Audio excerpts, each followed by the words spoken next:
الله أكبر.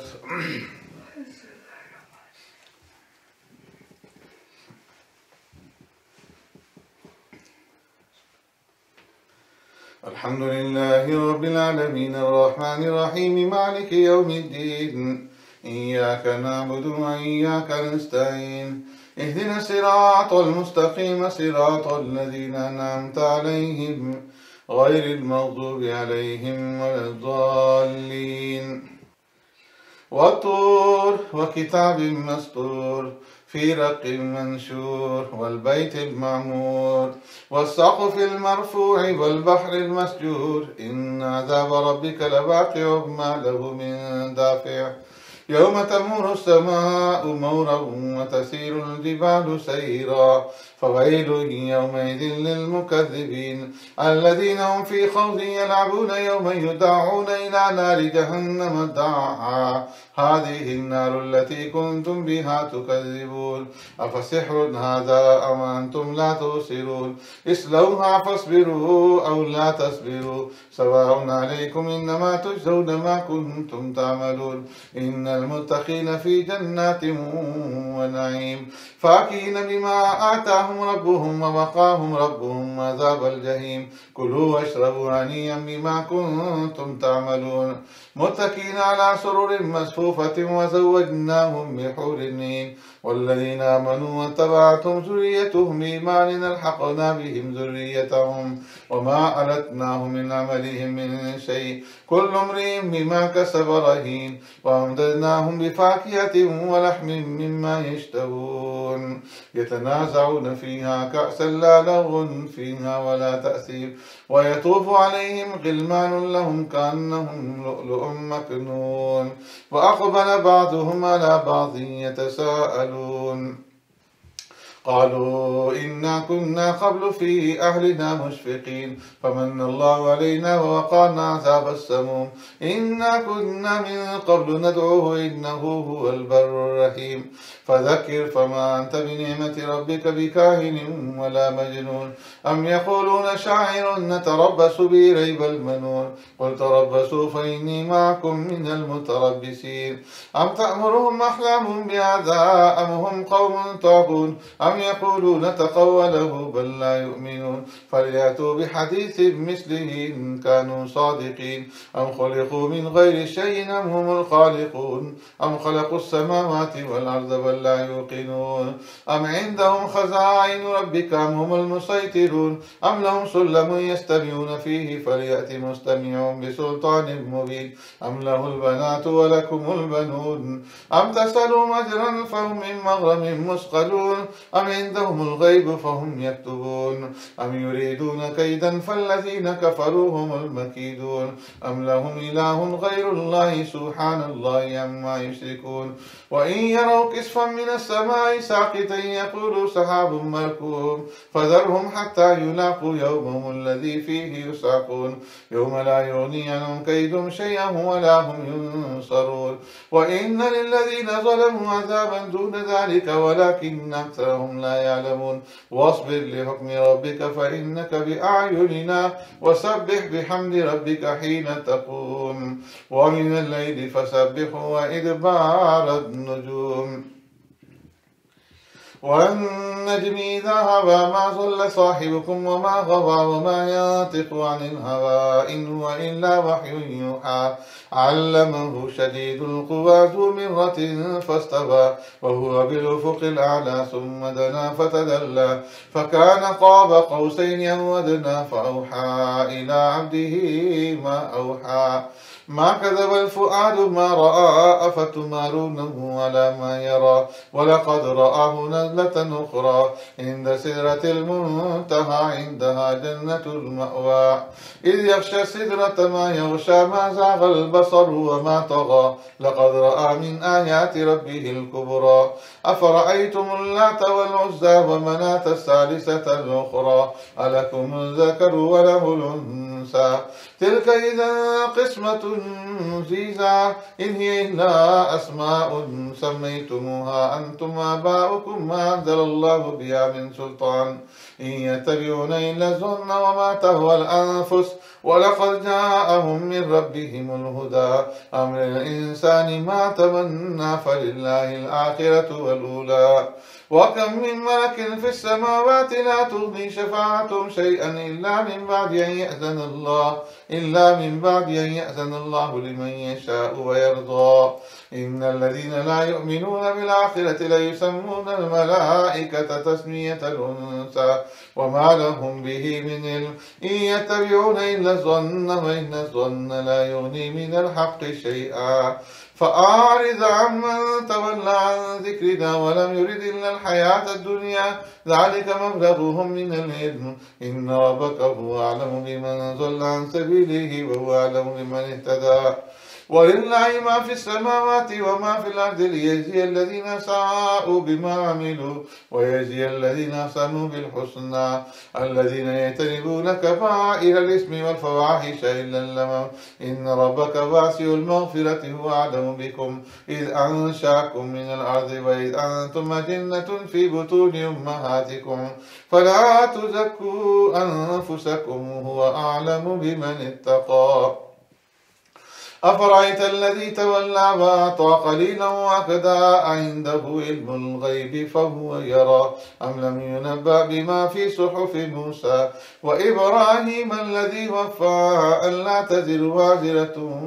وزر أخرى وأن ليس للإنسان إلا ما سعى وأن سعيه سوف يرى ثم يجزاه الجزاء الأوفى وأن إلى ربك المنتهى وأنه هو أضحك وأبكى وأنه خلق الزوجين الذكر والأنثى من نطفة إذا تبنى وأن عليه النشأة الأخرى وأنه هو أغنى وأقنى وأنه هو رب الشعرى وأنه أهلك عادا الأولى وثمود فما أبقى وقوم نوح من قبل إنهم كانوا هم أظلم وأطغى والمؤتفكة أهوى فغشاها ما غشى فبأي آلاء ربك تتمارى هذا نذير من النذر الأولى أزفت العازفة ليس لها من دون الله كاشفة أفمن هذا الحديث تعجبون وتضحكون ولا تبكون وأنتم سامدون فاسجدوا لله واعبدوا الله أكبر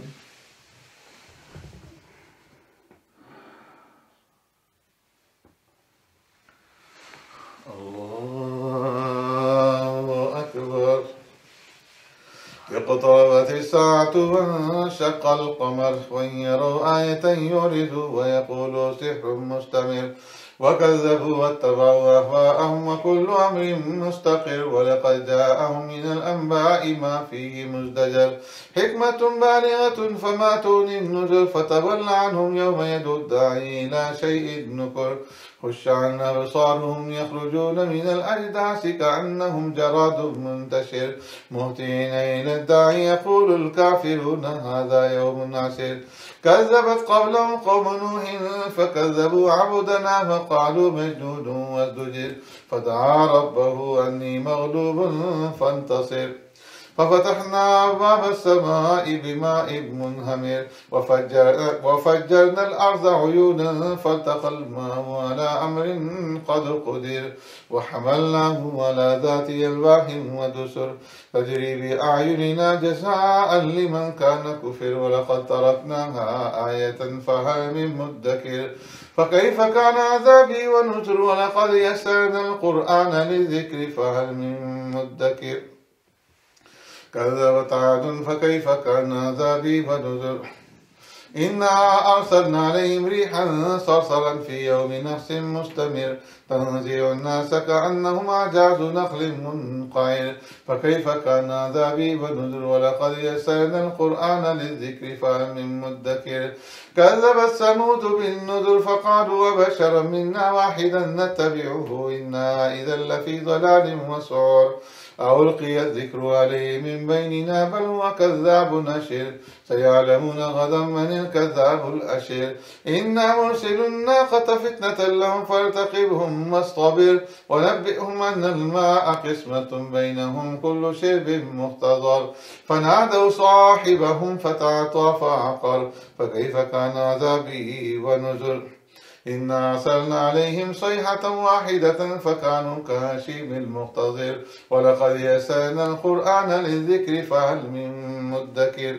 كذبت قوم لوط من نذر إنا أرسلنا عليهم حاصبا إلا آل لوط نجيناهم بسحر نعمة من عندنا كذلك نجزي من شكر ولقد أنذرهم بطشتنا فتماروا بالنذر ولقد راودوه عن ضيفه فطمسنا أعينهم فذوقوا عذابي ونذر ولقد صبحهم بكرة عذاب مستقر فذوقوا عذابي ونذر ولقد يسرنا القرآن للذكر فهل من مدكر ولقد جاء آل فرعون النذر كذبوا بآياتنا كلها فأخذناهم أخذ عزيز مقتدر أكفاركم خير من أولئكم أم لكم براءة في الزبر أم يقولون نحن جميع منتصر سيهزم الجمع ويولون الدبر بل الساعة موعدهم والساعة أدهى وأمر إن المجرمين في ضلال وسعر يوم يسحبون في النار على وجوههم ذوقوا مس سقر إنا كل شيء خلقناه بقدر وما أمرنا إلا واحدة كلمح بالبصر ولقد أهلكنا أشياعكم فهل من مدكر وكل شيء فعلوه في الزبر وكل صغير وكبير مستطر إن المتقين في جنات ونهر في مقعد صدق عند مليك مقتدر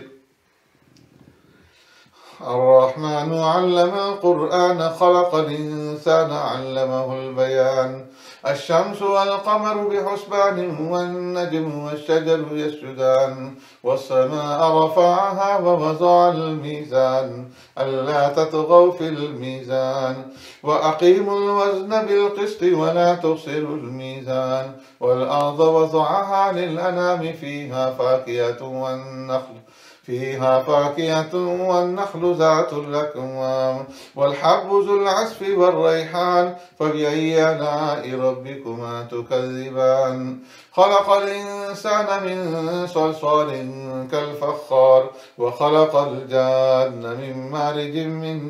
نار فبأي آلاء ربكما تكذبان رب المشرقين ورب المغربين فبأي آلاء ربكما تكذبان مرج البحرين يلتقيان بينهما برزخ لا يبغيان فبأي آلاء ربكما تكذبان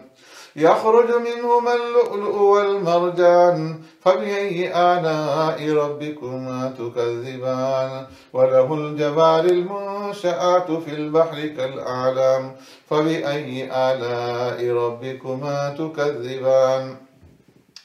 كل من عليها فان ويبقى وجه ربك ذو الجلال والإكرام فبأي آلاء ربكما تكذبان يسأله من في السماوات والأرض كل يوم هو في شأن فبأي آلاء ربكما تكذبان سنفرغ لكم أيها الثقلان فبأي آلاء ربكما تكذبان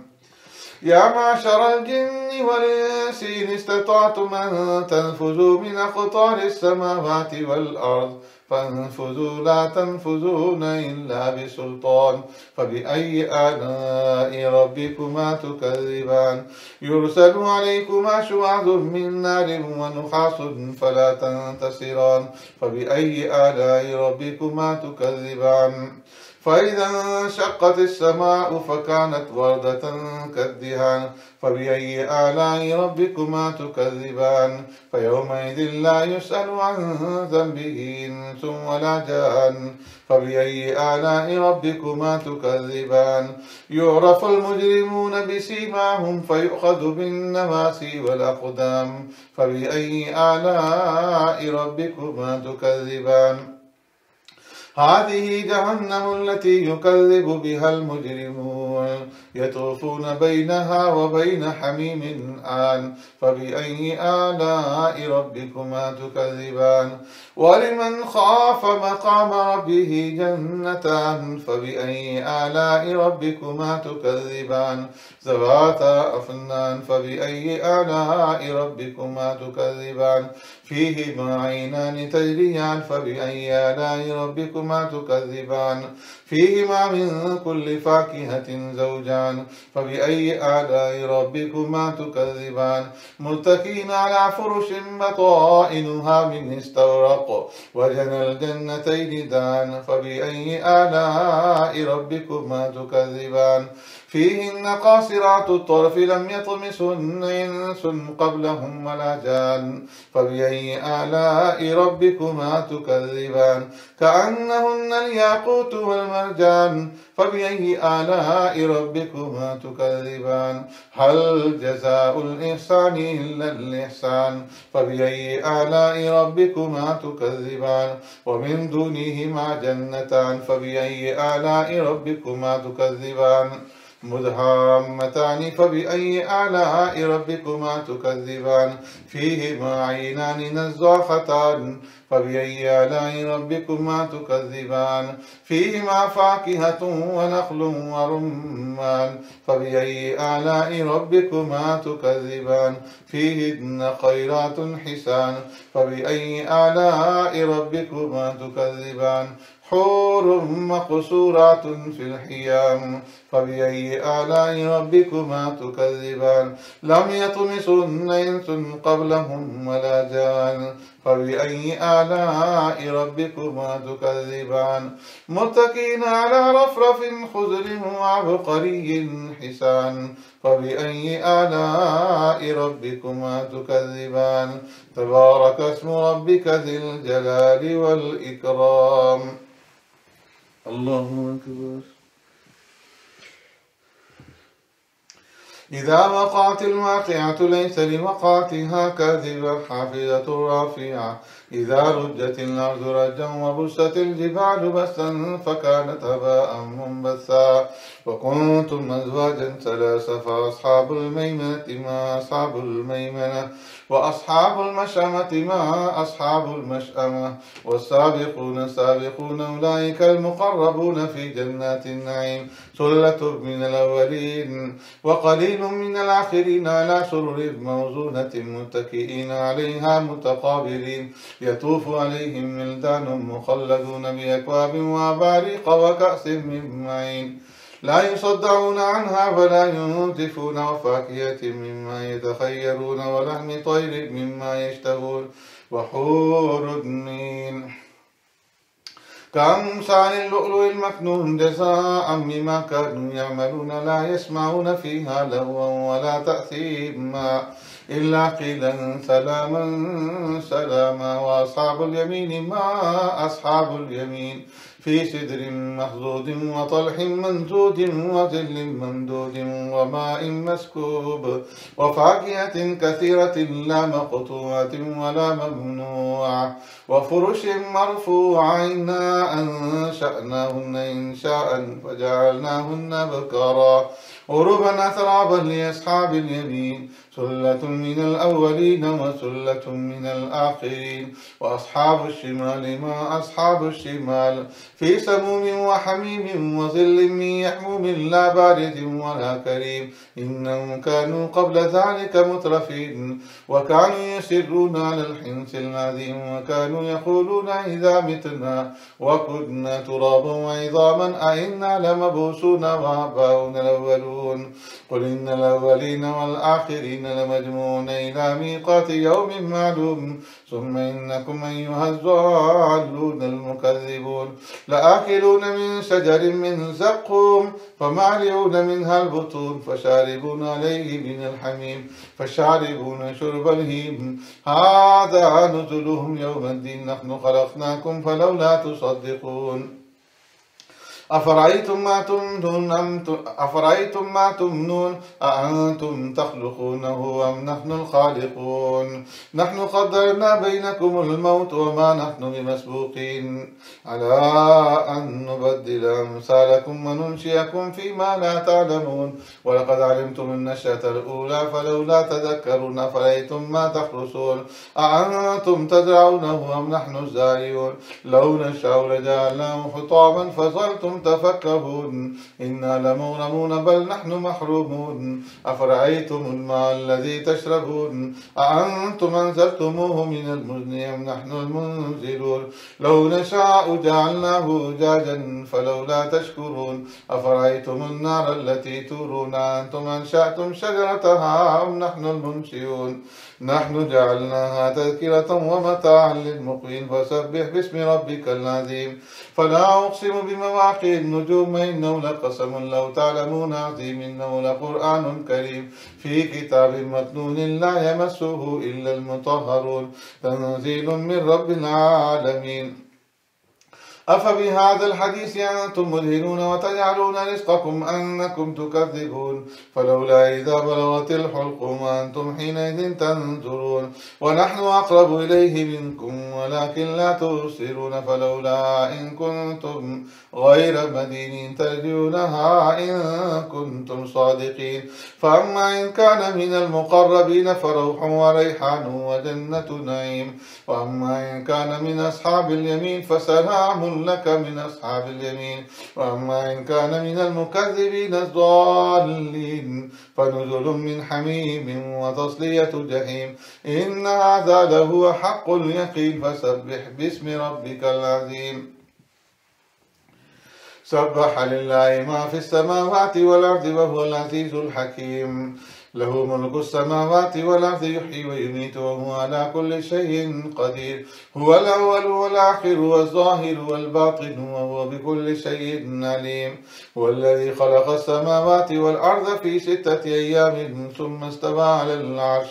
يعلم ما يلج في الأرض وما يخرج منها وما ينزل من السماء وما يعرج فيها وهو معكم أينما كنتم والله بما تعملون بصير له ملك السماوات والأرض وإلى الله ترجع الأمور يولج الليل في النهار ويولج النهار في الليل وهو عليم بذات الصدور آمنوا بالله ورسوله وأنفقوا مما جعلكم مستخلفين فيه فالذين آمنوا منكم وأنفقوا لهم أجر كبير وما لكم لا تؤمنون بالله والرسول يدعوكم لتؤمنوا بربكم وقد أخذ ميثاقكم إن كنتم مؤمنين هو الذي ينزل على عبده آيات بينات ليخرجكم من الظلمات إلى النور وإن الله بكم لرؤوف رحيم وما لكم ألا تنفقوا في سبيل الله ولله ميراث السماوات والأرض لا يستوي منكم من أنفق من قبل الفتح وقاتل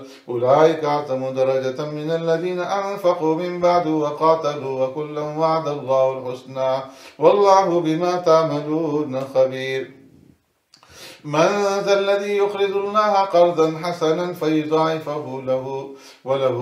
أجر كريم يوم ترى المؤمنين والمؤمنات يسعى نور بين أيديهم وبأيمانهم بشراكم اليوم جنات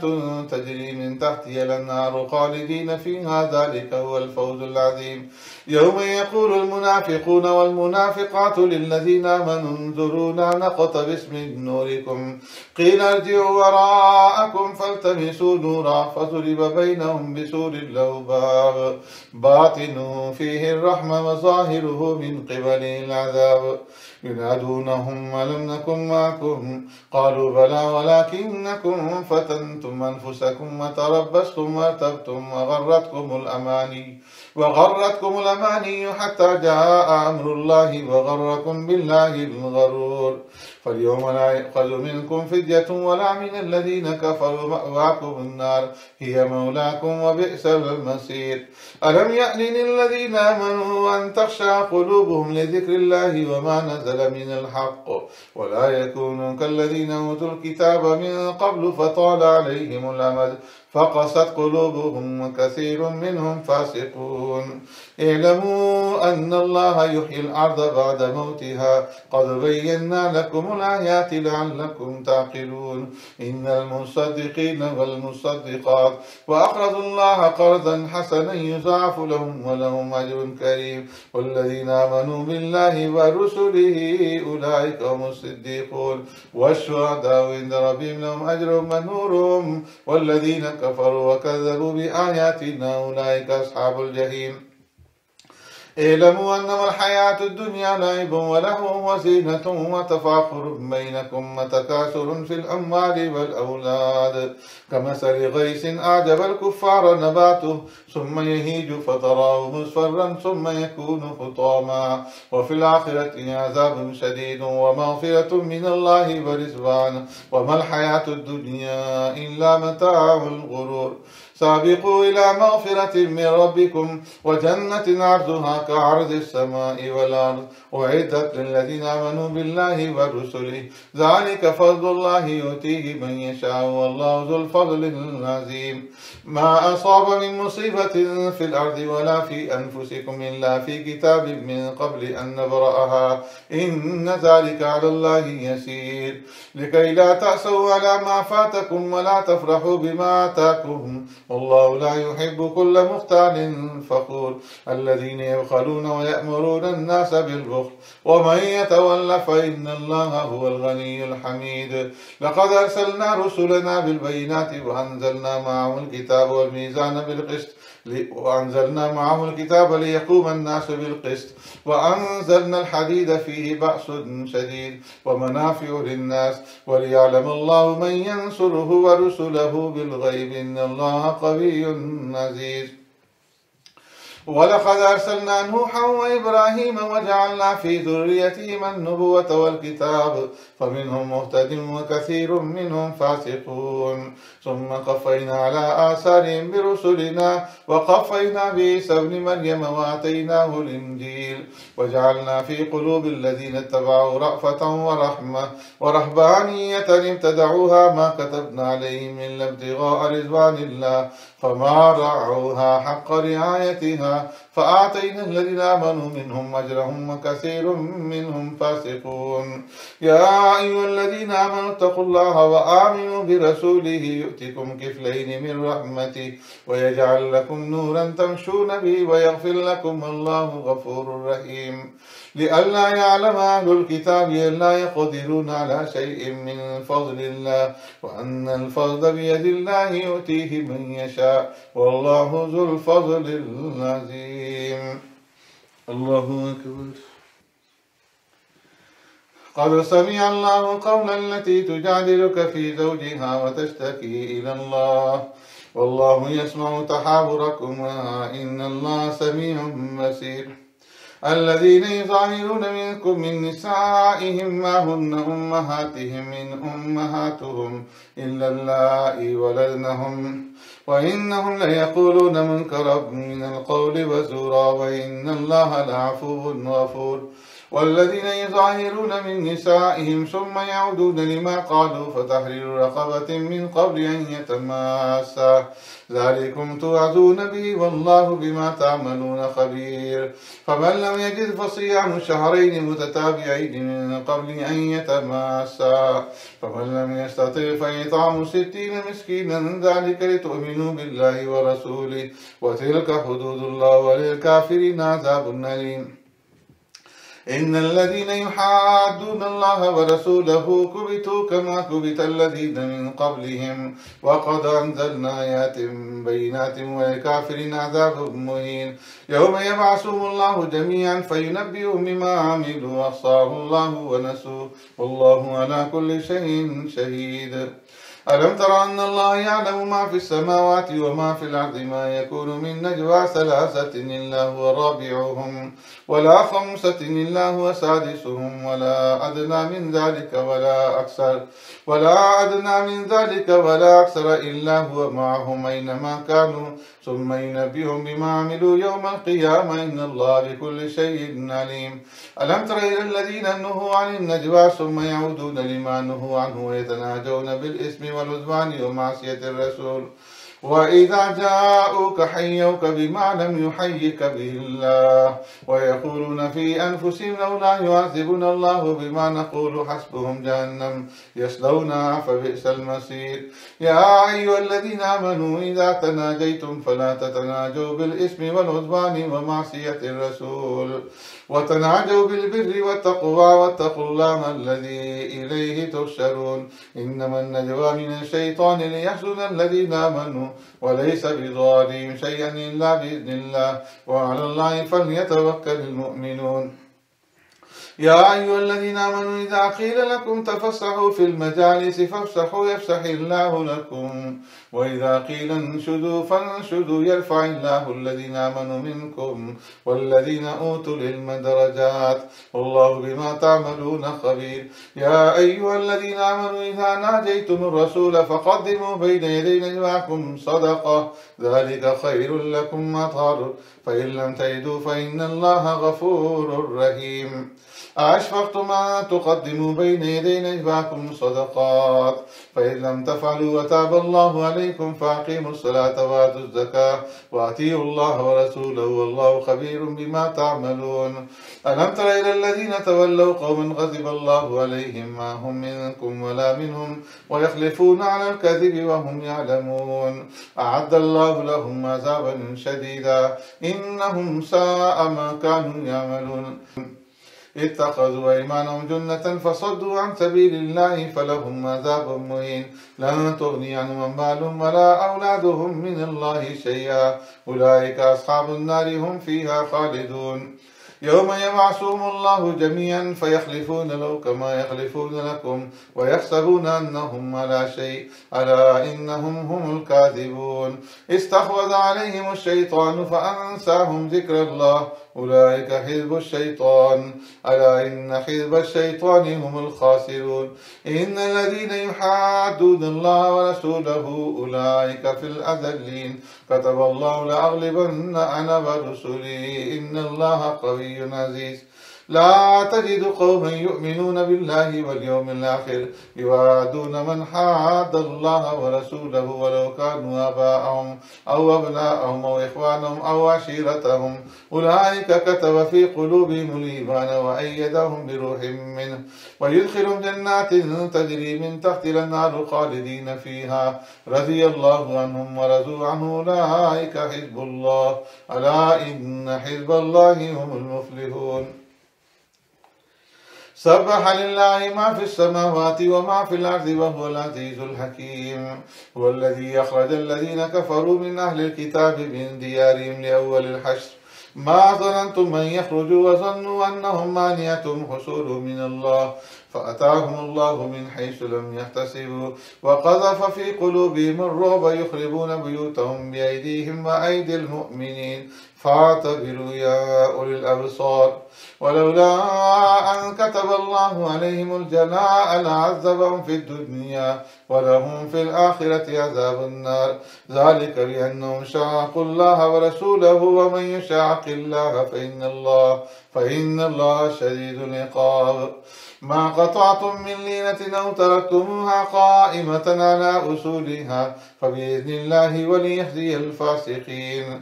وما أفاء الله على رسوله من أهل القرى فلله وللرسول ولذي القربى واليتامى والمساكين وابن السبيل كي لا يكون دولة بين الأغنياء منكم وما آتاكم الرسول فخذوه وما نهاكم عنه فانتهوا واتقوا الله إن الله شديد العقاب. للفقراء المهاجرين الذين أخرجوا من ديارهم وأموالهم يبتغون فضلا من الله ورضوانا وينصرون الله ورسوله أولئك هم الصادقون.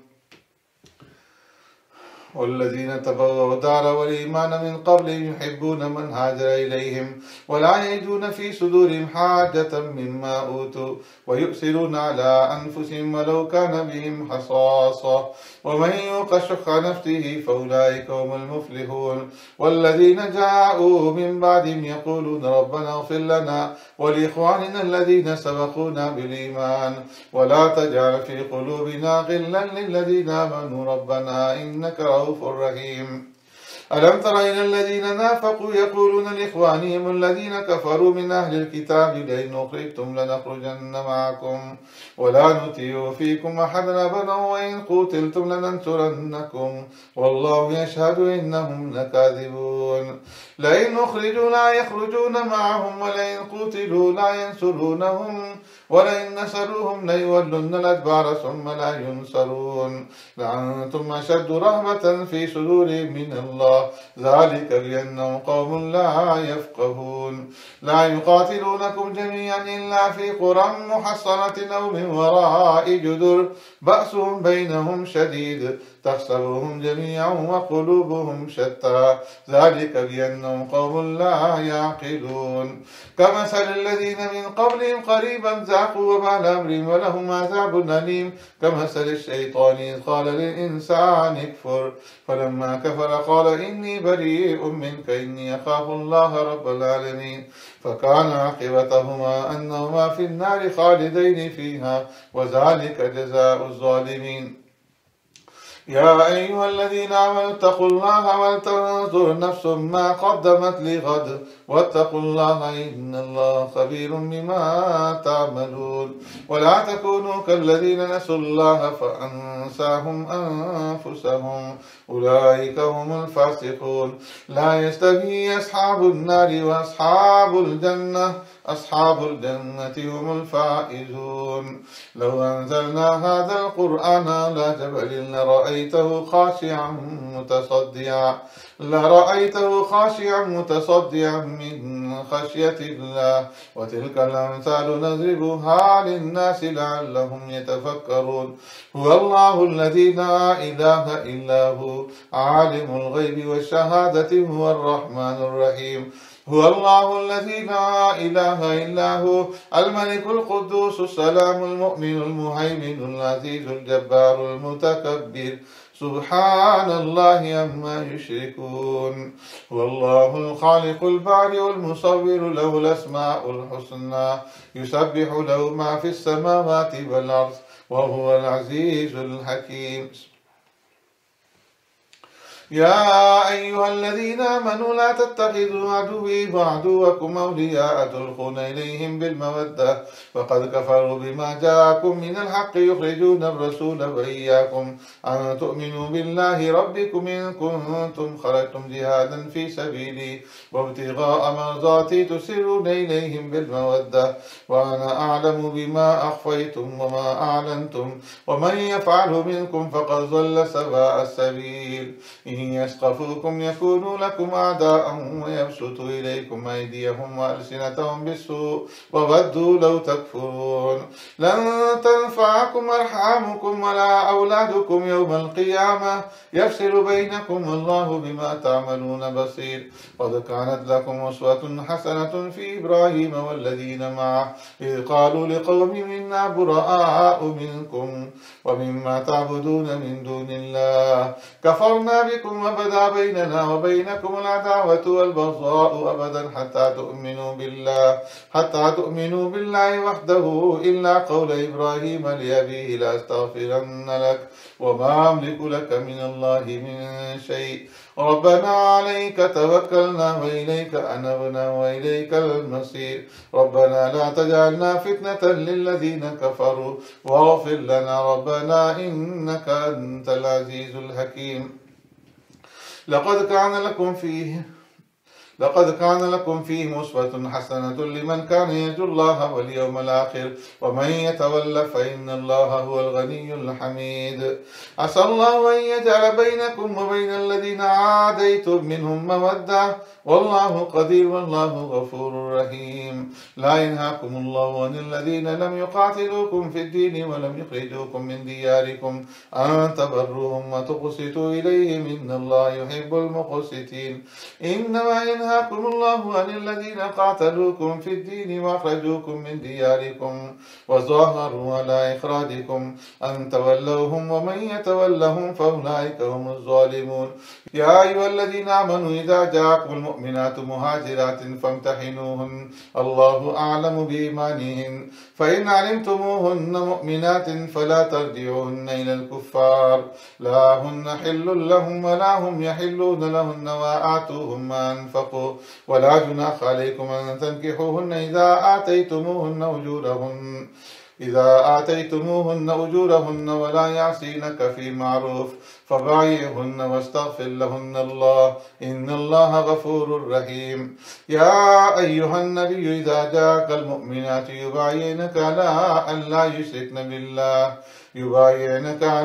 لا يشركن بالله شيئا ولا يسرقن ولا يزنين ولا يقتلن أولادهن ولا يأتين ببهتان يفترينه بين أيديهن وأرجلهن ولا يعصينك في معروف فبايعهن واستغفر لهن الله إن الله غفور رحيم. يا أيها الذين آمنوا لا تتولوا قوما غضب الله عليهم قد يئسوا من الآخرة كما يئس الكفار من أصحاب القبور.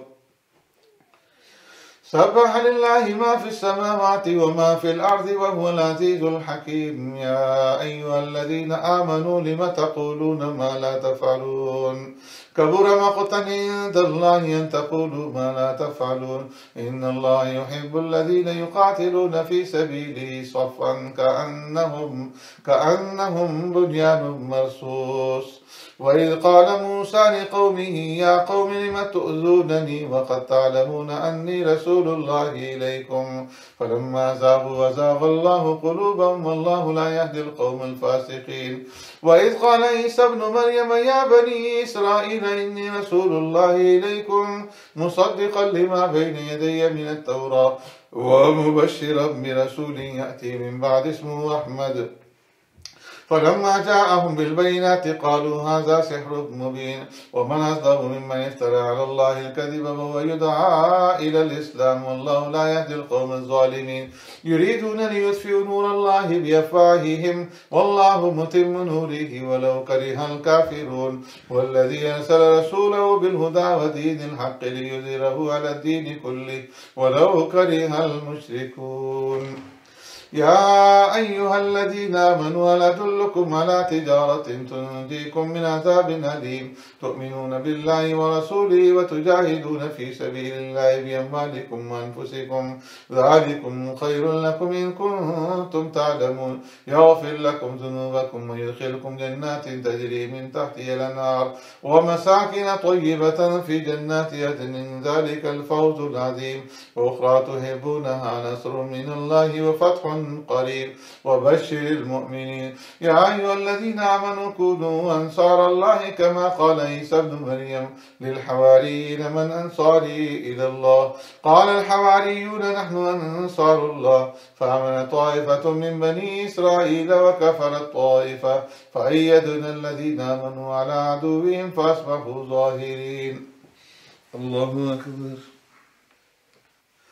يسبح لله ما في السماوات وما في الأرض الملك القدوس العزيز الحكيم. هو الذي بعث في الأميين رسولا منهم يتلو عليهم آياته ويزكيهم ويعلمهم الكتاب والحكمة وإن كانوا من قبل لفي ضلال مبين وآخرين منهم لما يلحقوا بهم وهو العزيز الحكيم. ذلك فضل الله يؤتيه من يشاء والله ذو الفضل العظيم. مثل الذين حملوا التوراة ثم لم يحملوها كمثل الحمار يحمل أسفارا بئس مثل القوم الذين كذبوا بآيات الله والله لا يهدي القوم الظالمين. قل يا أيها الذين هادوا إن زعمتم أنكم أولياء لله من دون الناس فتمنوا الموت إن كنتم صادقين ولا يتمنونه أبدا بما قدمت أيديهم والله عليم بالظالمين. قل إن الموت الذي تفرون منه فإنه ملاقيكم ثم تردون إلى عالم الغيب والشهادة فينبئكم بما كنتم تعملون. يا أيها الذين آمنوا إذا نودي للصلاة من يوم الجمعة فاسعوا إلى ذكر الله وذروا البيع ذلكم خير لكم إن كنتم تعلمون فإذا قضيت الصلاة فانتشروا في الأرض وابتغوا من فضل الله واذكروا الله كثيرا لعلكم تفلحون وإذا رأوا تجارة أو لهوا انفضوا إليها وتركوك قائما قل ما عند الله خير من اللهو ومن التجارة والله خير الرازقين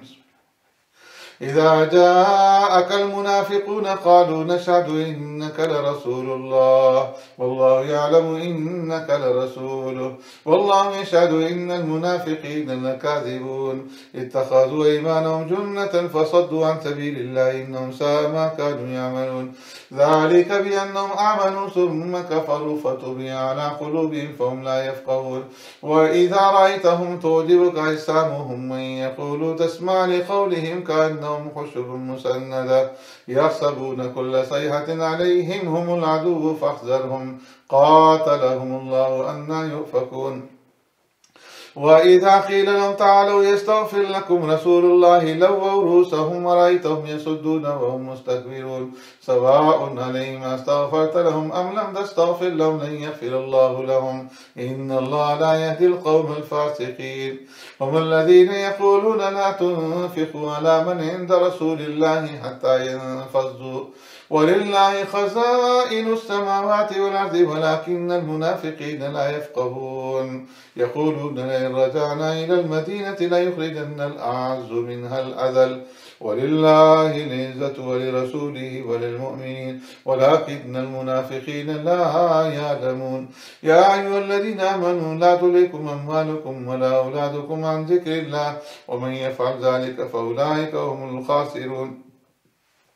وأنفقوا مما رزقناكم من قبل أن يأتي أحدكم الموت فيقول رب لولا أخرتني إلى أجل قريب فأصدق وأكن من الصالحين ولن يؤخر الله نفسا إذا جاء أجلها والله خبير بما تعملون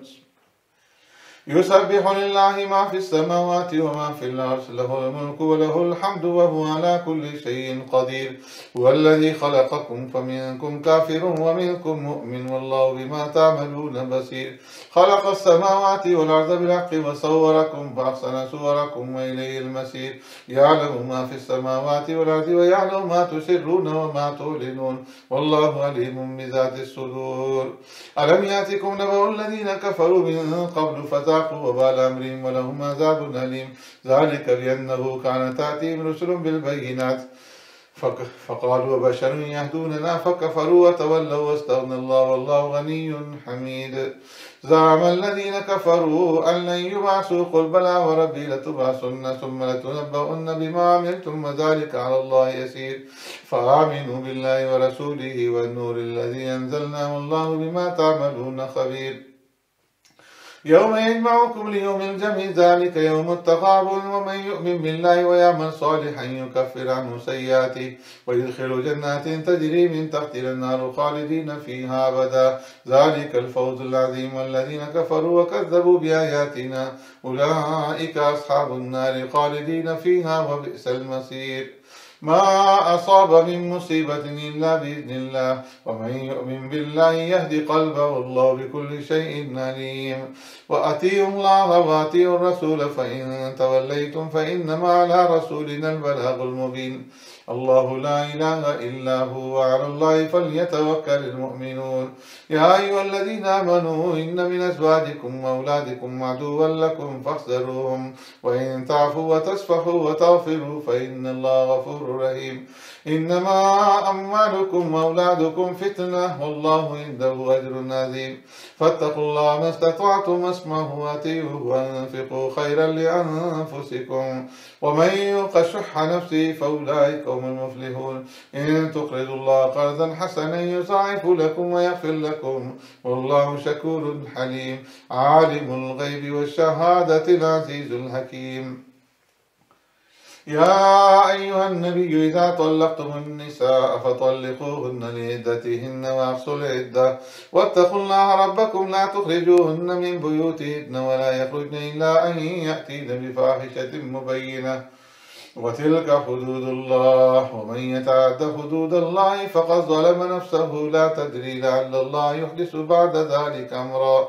فإذا بلغن أجلهن فامسكوهن بمعروف أو فارقوهن بمعروف وأشهدوا ذوي عدل منكم وأقيموا الشهادة لله ذلكم يوعظ به من كان يؤمن بالله واليوم الآخر ومن يتق الله يجعل له مخرجا ويرزقه من حيث لا يحتسب ومن يتوكل على الله فهو حسبه إن الله بالغ أمره قد جعل الله لكل شيء قدرا واللائي يئسن من المحيض من نسائكم إن ارتبتم فعدتهن 3 أشهر واللائي لم يحضن وأولاة الأحمال أجلهن أن يضعن حملهن ومن يتق الله يجعل له من أمره يسرا ذلك أمر الله أنزله إليكم ومن يتق الله يكفر عنه سيئاته ويعظم له أجرا